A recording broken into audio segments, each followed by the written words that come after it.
സൂര്യദേവന്റെ മണൽക്കാട്ടിൽ നീലപ്പട്ടിൽ കസവ് നെയ്തു ഞാനൊരു കൂടാരം കെട്ടി അതിൽ താമസവുമാക്കി. അവിടെ തനിച്ചിരുന്നു വെയിലിനെ നോക്കി ഞാൻ പ്രണയ ഗീതങ്ങൾ എഴുതി. നെത്തുന്ന ദൂരമത്രയും മഞ്ഞ മണൽപ്പുറം മാത്രമായിരുന്നു. കണ്ണെത്താത്ത ദൂരങ്ങളെപ്പറ്റി ഞാൻ ഓർത്തതേയില്ല. മരുപ്പച്ചയിൽ ഒരു നെല്ലിമരം കിളിർത്തു വന്നു.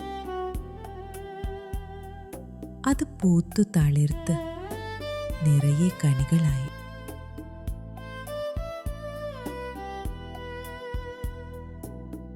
വലിയ മൺപാത്രങ്ങളിൽ ഞാൻ ജലം ശേഖരിച്ചു വച്ചിരുന്നു.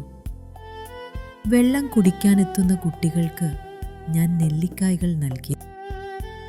കുപ്പായം നിറയെ കായ്കൾ വാരി നിറച്ചു ചിരിച്ചു കിലുക്കി ഓടിയകലുമ്പോൾ അവർ എൻ്റെ ദാനത്തെ പരിഹസിച്ചു, എൻ്റെ ഹൃദയത്തെ മുറിപ്പെടുത്തി.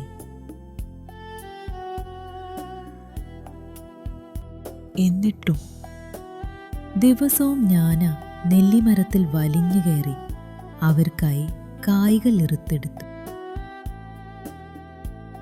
ചിലതെല്ലാം ഉപ്പിലിട്ടു വെച്ചു രുചി കൂട്ടി.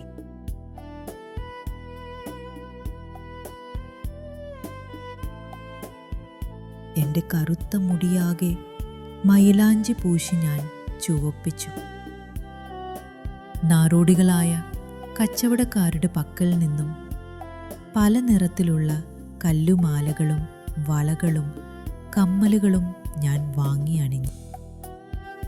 എൻ്റെ കൂടാരത്തിൽ തനിച്ചിരുന്നു സൂര്യനെ നോക്കി ഞാൻ പ്രണയഗീതങ്ങൾ പാടി.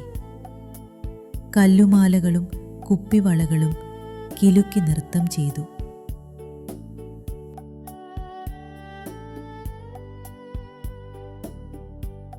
ശീതകാലം വന്നപ്പോൾ ഒരു വെളുത്ത രോമക്കുപ്പായം വാങ്ങി അതിൽ കയറി ഒളിച്ചിരുന്നു. ഏതോ കാട്ടുജന്തുവിൻ്റെ നിലവിളി അതിൻ്റെ ഉള്ളറകളിൽ എനിക്ക് കേൾക്കാനായി.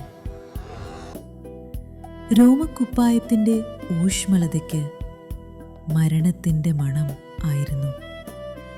ഭയം ഒരു കനത്ത മൂടൽമഞ്ഞായി എന്നെയും എൻ്റെ കുഞ്ഞു ഭവനത്തെ മൂടി.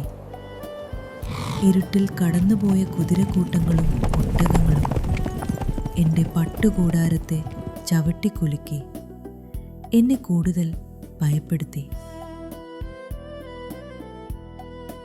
ചില രാത്രികളിൽ പാട്ടും നൃത്തവുമായി എത്തുന്ന ജിപ്സികൾ കൂട്ടിയ തീക്കരികയായിരുന്നു. അവർ തന്ന മധുരം കൂടിയ കട്ടൻ കാപ്പി കുടിച്ചു. അവരോടൊപ്പം പാട്ടുപാടി ആനന്ദ നൃത്തമാടി.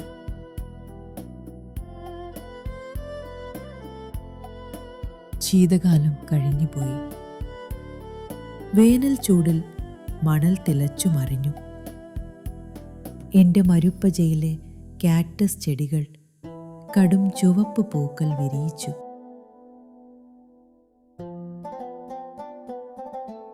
പക്ഷേ ഒരു നാൾ വേനലും കടന്നുപോയി. നെല്ലിമരം പിന്നെയും പൂത്തു നിറയെ കനികളായി. നെല്ലിക്ക കൊതിച്ചെത്തുന്ന നന്ദികെട്ട കുട്ടികൾക്കായി എൻ്റെ വിളർത്ത് മെലിഞ്ഞ ഉടലിനെയും വലിച്ചു വീണ്ടും ഞാൻ ആ നെല്ലിമരത്തിൽ ഇഴഞ്ഞിഴഞ്ഞു കയറി.